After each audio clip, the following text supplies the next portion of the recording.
Вали страхотен дъжд.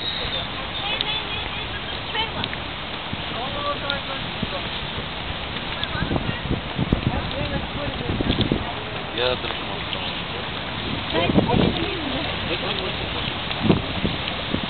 Аз сега елате тук да ви дам информация.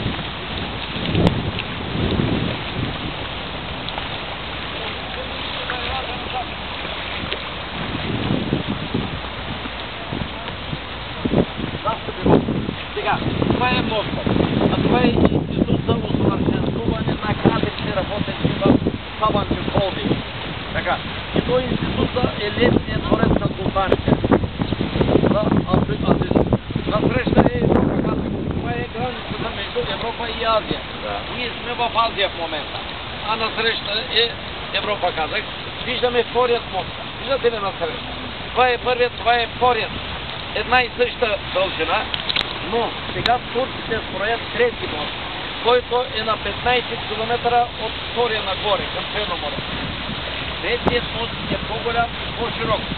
През тези два няма влак, а през третия ще има и влак. Така.